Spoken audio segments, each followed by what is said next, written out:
ating mga gawain na minsan ay nagiging tinatawag natin boring. Kasi magmula Lunes hanggang Sabado, lalo na kayo, pag-isip pa lamang sa umaga, hawak na yung basahan, hawak na yung susi, hawak na yung listahan ng mga pamimilin para sa inyong mga iyanan ng pagkain sa inyong mga minamahal sa buhay. Itago na lang natin sa mga anak, minamahal sa buhay. Para hindi masyadong focus. May mga pangyayari sa ating buhay na nagbabago sa atin. Hindi lamang sa ating pagtingin, pati na rin sa mga dati na nating ginagawa na ngayon, dahil na iba na yung ating status sa buhay, ay hindi na natin ito nagagawa. Iba na yung takbo ng ating buhay. Iba na yung ating priority in life. Pati yung ating mga gastusin na dapat sana ay ating pangsarili. Magmula nung kayo ay lumagay sa tahimik, ewan ko kung naging matahimik yung pinaglagyan, o gusto nyo pang ilagay ang inyong sarili sa ibang lugar na mas masaya siguro, nagbabago yung buhay natin, maging direksyon ng ating buhay.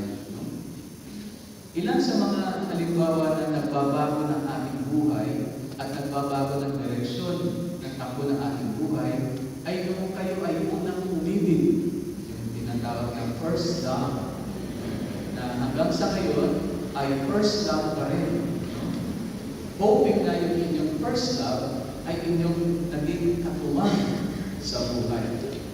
Kaya naman yung iba naman, dahil may naging third party, umatid lang ng party, nagkaroon na ng third party, at meron pang mga party line, at meron pang ibang mga illegal connections na ginatawag. Na kung kayo unang na-in-love, nagbago yung inyong takbo ng buhay. Hindi na makatulog, hindi na makakain, excited. Pero yung inyong first love, hindi naman yun ang inyong naging katuwang sa buhay. At ngayon na nagpapalitingin tayo, yung iba sa inyo, sana yun na lang first love. Baka mas maganda yung first love kesa dun sa fifth love. Nakatiba pala, no? Pero dahil kayo ng ating babae sa kwento, naka-anim siya na lalaki sa kanyang buhay. At si Jesus ang pangpito na dumating sa kanyang buhay, pero nagbago yung kanyang buhay, naging mangulay ang kanyang buhay. At isa rin sa nagbago rin sa takbo ng inyong buhay, life-changing, life-directing moments in your personal life, ay nung kayo ay kinasal. Kaya nanginginig pa, hindi alam kung ano magiging future, iniisip na kung ano yung mga babayaran. Tapos kayo isosolo yung labit na suot. At yung tunay pa talaga yung ibinigay sa inyo ng asawa, ng sacrificio, ng karang. At kung nandiyan pa rin yung singsing na yan, wala kasandanan. And hopefully nandiyan pa rin yung singsing na yan. Kasi yung iba-iba na yung singsing na suot. Yung singsing na sa apat.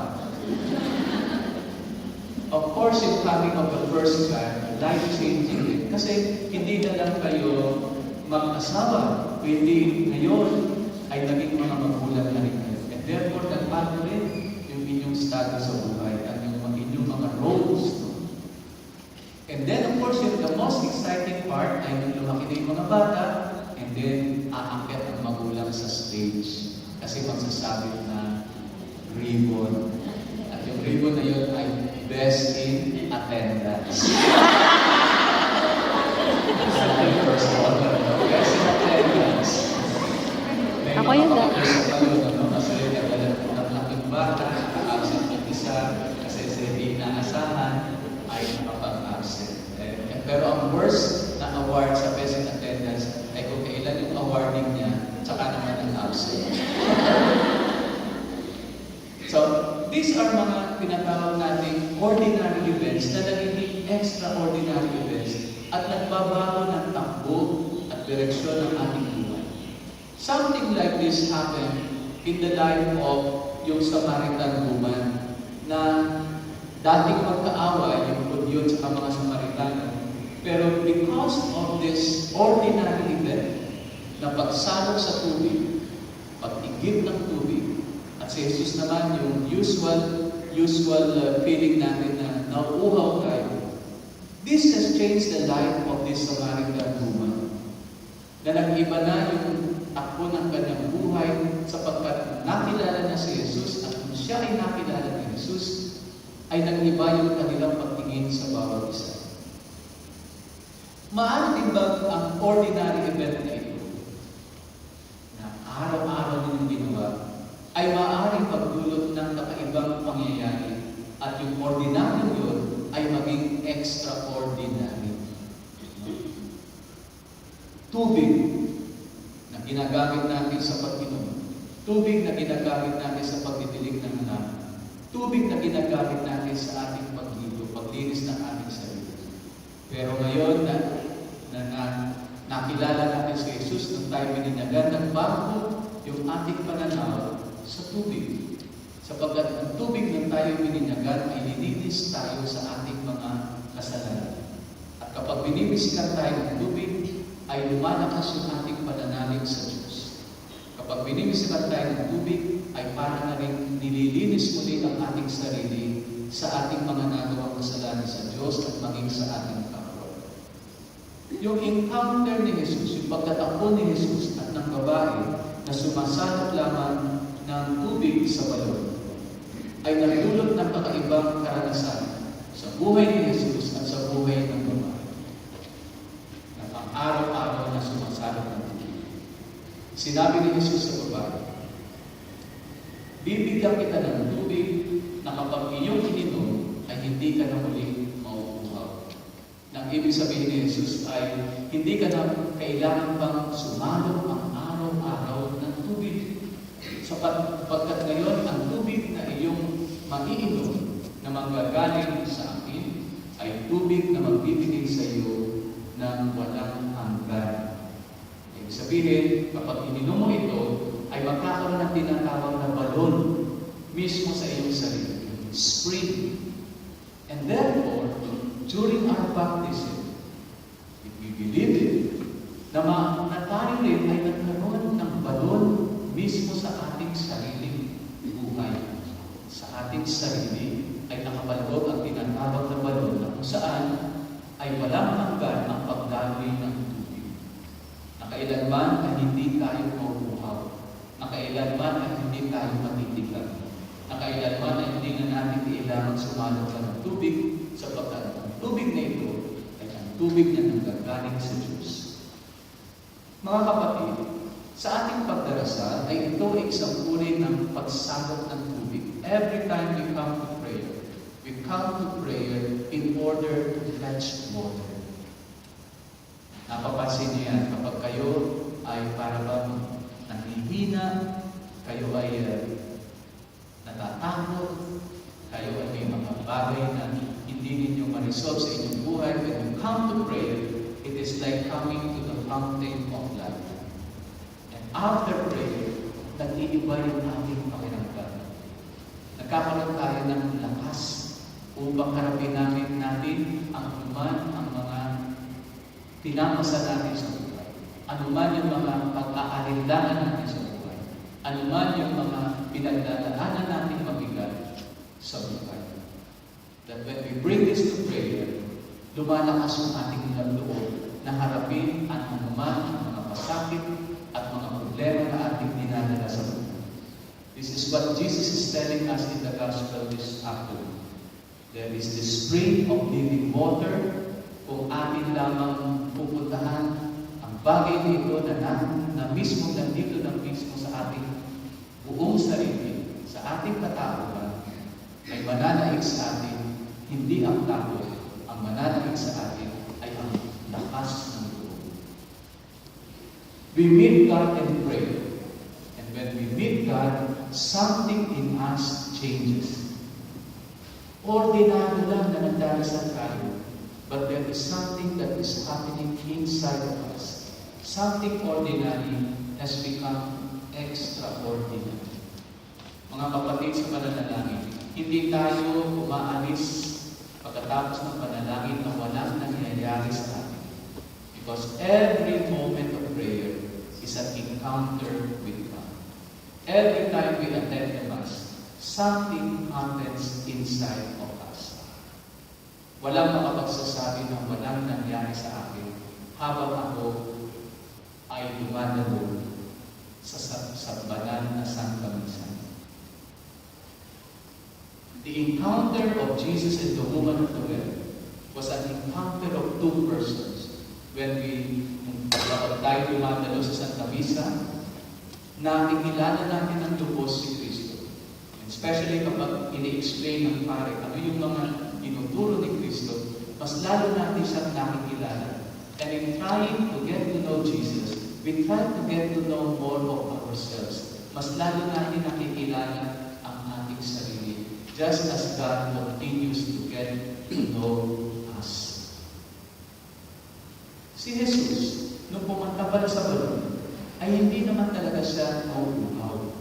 Ang kanya palang pagpunta sa balon ay dahil uhaw siya sa kaluluwa ng isang babaeng makasama. Gusto ni Jesus na isalba ang buhay at iwasto ang direksyon ng buhay ng babae na isang makasalanan.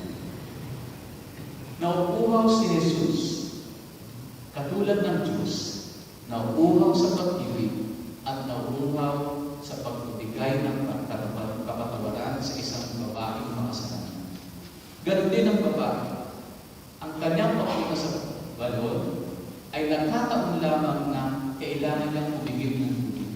Hindi niya inaakala na ang pang-araw-araw na pagsalot ng tubig ay magiging isang pagkakataon na kanyang makikita at makikilala, makakasalamuha ang isang Diyos na hindi nabuhusga o hindi nagpapatawad at nagmamahal at nagbibigay ng spasyo sa kanyang pagbabago ng buhay.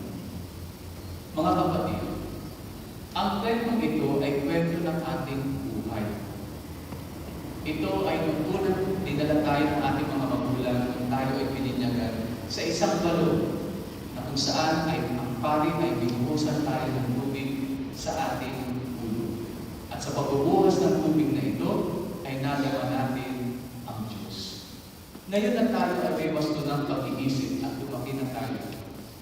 Sa ating pagtulog sa sakramento ng pakikipagkasundo, confession, and even our attendance at Mass, ito ay patuloy na pagtulog natin sa balon.